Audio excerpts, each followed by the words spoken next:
talk more about the jobs market, the economy, what is going on in Europe, and many other things going on in Washington. We're joined now by Evercore Partners President and CEO Ralph Schlosstein. Ralph, always great to have you here. Thank you, Betty. Always great to be here. Well, let me get your reaction first to these jobs numbers, because what we've noticed in the data recently, Ralph, is that basically it looks like private companies are hiring. They are hiring, but government is not, essentially. Right. Well, I think you have a corporate sector in the United States and also in many other parts of the world that is in a reasonably strong position. Balance sheets are strong, cash is strong. Actually, the only thing constraining more hiring is a lack of demand. So the private sector is really in pretty good shape here.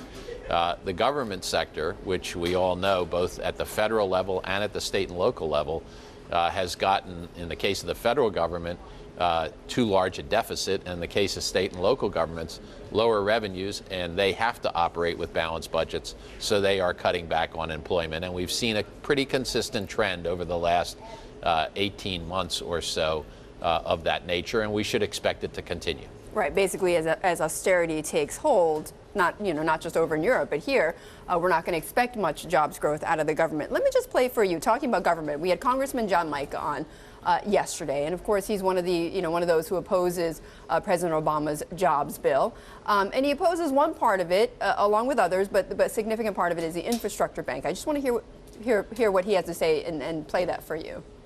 The president comes up with a proposal that would take a year to actually get functioning, hire over 100 people, $270 million in cost to run it. The jobs would be more than a year out. So why not finance some of the existing mechanisms that we have and the states that need the money, and we'll actually get the projects done. And he's obviously not the only congressman out there on the Republican side who opposes this jobs bill. With this opposition, does it essentially mean, Ralph, that there is not going to be any help from the fiscal side because they're deadlocked here with the president? Right. Well, first of all, what he was speaking about specifically was the method for financing infrastructure investment. I think there is a strong consensus that we need more infrastructure investment in this country, whether it's done through a bank, which is more private sector financing and less budget toll, or whether it's done directly through federal expenses. I don't think there's very much argument that we need more of that we need to be spending more of our federal money on investment in infrastructure, R&D, education, and less on entitlements. Right. The concept is there. It's the execution that he's talking about. It's the methodology of financing it. The second thing is, if you look at the president's jobs plan, more than half of the $450 billion plan is a payroll tax reduction, both on individuals and on employers. So that has nothing to do with how you finance infrastructure, and that is something that literally almost every member of Congress, whether they're Democratic or Republican, has at one point or another expressed support for, right, which I think is why the president proposed it, because he hoped it would get enacted. Program. And Ralph, before I talk about Europe, though, let me ask you about the super committee, because you believe that the super committee and deficit reduction, that's going to be back into focus for the markets later this month, but not in a positive way, right? Well, I don't know that. We certainly shouldn't be deluded by the fact that Europe is on the front pages of our newspapers and the subject of shows like this, completely in the central focus today. In November 23rd, the super committee has to report to Congress. This is the most fundamental and most important second leg of our deficit reduction efforts. Are the expectations too high, Ralph? Well, I think expectations are, quite honestly, relatively low. Anybody who watched last August, July and August, I can't expect how their expectations could be higher than infinitesimal. But this is a great opportunity for a bipartisan group, 6 Democrats, 6 Republicans, to do the right thing for the country. No one, business leader, labor leader, Democrat, Republican, doesn't recognize that we need to do something big, right, and something balanced and something that's back-ended.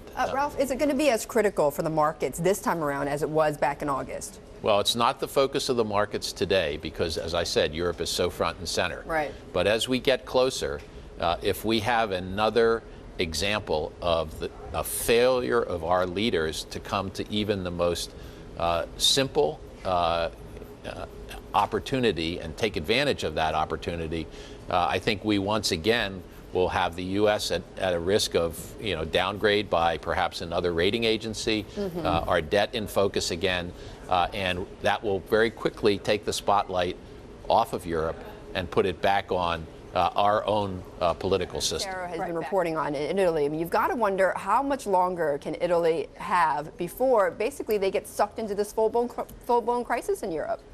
Well, I think the answer is that we need a lot more flesh on the bones of the plan in Europe. And you and I went to the same high school. Yes. When you handed in a paper. Not the same class, but. Certainly not. When you handed in a paper that you thought was done, and the teacher sent it back to you and said some good thoughts, a good outline, flesh this out, you knew that you had effectively an incomplete on that paper. I think that's where Europe is today.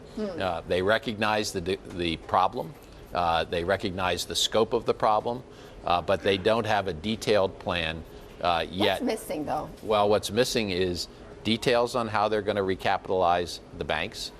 They've said, here's the number that we know we need, but they haven't been specific about how, and they've said, here's when we want to do it by, but they haven't been specific about how that would happen. They certainly have not been specific on the most critical issue, which is how to dramatically expand the size of the EFSF to buy and support a sufficient amount of sovereign debt to not just address Greece, Portugal, and Ireland, but to handle Italy and Spain. And Ralph, I need to ask you this because MF Global has been in the spotlight here on Wall Street, and I know that your firm, Evercore, had advised MF Global ahead of the bankruptcy filing. Are you surprised at this day and age, post-2008, with Frank Dodd and the regulation, that we can see another Wall Street firm collapse into bankruptcy? A little bit, yes. I think that this was we were brought in actually Thursday night to try and see if a rescue could be put together for the company. With Interactive Brokers. I'm not going to talk in detail about the assignment, but and we came pretty close to accomplishing that. And the very sad thing here is that this is a company that really didn't have to go into this circumstance. It had too much leverage, and as a result, 2,800 jobs will be lost. But are you surprised that the smart money was so wrong, and has been so wrong, because others have bet on European debt, so wrong on this side of the trade? Well, I think that's what makes markets. Every time a bond is bought, somebody has sold it, and every time one is sold, somebody buys it. Right. They don't disappear into thin air. So there's always in every trade someone who made the right decision and someone who made the wrong decision. And in this case, you had too many of the wrong decisions on one balance sheet. Okay, Ralph, great to see you as always. Really appreciate it. Thanks for stopping by, Ralph.